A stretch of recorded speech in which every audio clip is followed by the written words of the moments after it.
સુરત જિલ્લાના કોસંબામાં ગૌરક્ષકો અને પોલીસ પર હુમલા મામલે અઠવાલાઈસથી જિલ્લા કલેક્ટર કચેરી સુધીની રેલીમાં હિન્દુ સંગઠનો જોડાયા હતા।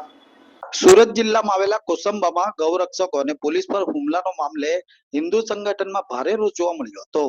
વિવિધ હિન્દુ સંગઠનો દ્વારા હુમલાના વિરોધમાં રેલી કાઢવામાં આવી હતી। અઠવાલાઈસથી જિલ્લા કલેક્ટર કચેરી સુધી આ રેલીમાં 300 થી વધુ વિવિધ હિન્દુ સંગઠનો જોડાયા હતા। હિન્દુ સંગઠનની મહિલા સભ્યો પણ હાજર રહી ગૌ હત્યાના બનાવમાં કડક કાયદો બનાવવાની માંગ કરવામાં આવી હતી। તેમજ હુમલાની ઘટનામાં આરોપીઓ સામે કડક કાર્યવાહીની માંગ કરી ગૌ માતાને રાષ્ટ્રમાતા ઘોષિત કરવા રજૂઆત કરી હતી। જ્યારે તમામ રેલીમાં આવેલા સભ્યોએ જિલ્લા કલેક્ટર કચેરીએ ભારે સૂત્રોચ્ચાર અને નારેબાજી સાથે ગૌ હત્યા કરનારાઓને फांसी આપવાની માંગણી પણ કરવામાં આવી હતી। कविता दुबे, मैं समस्त हिंदू समाज की तरफ से आज यहाँ निवेदन हम लोग देने आए हैं। सूरत में लगातार कई बार गौ हत्या का केस सामने आया है और उसमें जो गौरक्षक भाई हैं रोकने टोकने जाते हैं तो विधर्मियों द्वारा उनके ऊपर आत्मघाती प्रहार किया जाता है। पिछले हफ्ते में जो हमारे गौरक्षक के ऊपर आत्मघाती प्रहार हुआ उसके साथ में सुरक्षा कर्मी भी पुलिस वाले थे, उनके ऊपर भी किया गया।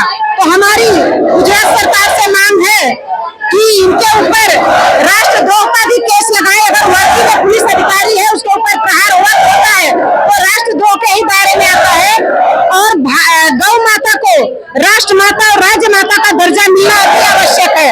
हमारा कहने को तो हिंदू सत्ता में हिंदू सरकारें हैं, हिंदुत्व के नाम पर ही सभी सत्ता में आए हुए हैं, चाहे केंद्र सरकार और राज्य सरकार, परंतु जो उनका मूल सनातन धर्म के रक्षा है तो उनका जो उद्देश्य था सरकारें उद्देश्य से भटक गई है।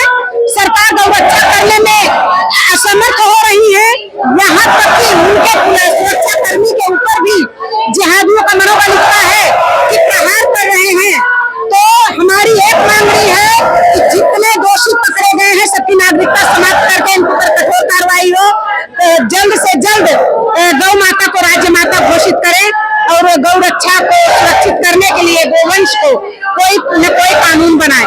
जय भाई पटेल આજે રેલી યોજવામાં આવી છે કલેક્ટર આવેદન પત્ર આપવાનું જો શું છે સમગ્ર મામલો? ગત રોજ તારીખ 26 કોસંબાના અથોડા ગામે જે ગૌરક્ષકો ઉપર ઘાતકીય હુમલો થયો અને પોલીસ પ્રશાસન ઉપર બી હુમલો થયો એ ઘટનાને સંદર્ભે અને સમગ્ર ગુજરાતમાં છેલ્લા 1.5 મહિનામાં અનેકો જગ્યાએ ગૌહત્યાઓ થઈ છે।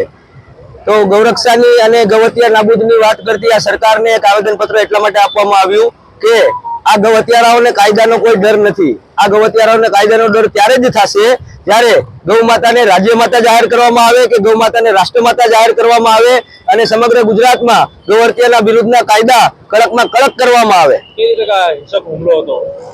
હુમલો બાતમીના આધારે પોલીસને સાથે રાખીને રેડ કરવા ગયા હતા અને સ્થળ પર પહોંચી એની પહેલા જ ત્યાંના સ્થાનિક કસાઈઓ દ્વારા હુમલો કરવામાં આવ્યો। આજે શું માંગ છે આવેદન પત્ર છે સરકાર પાસે?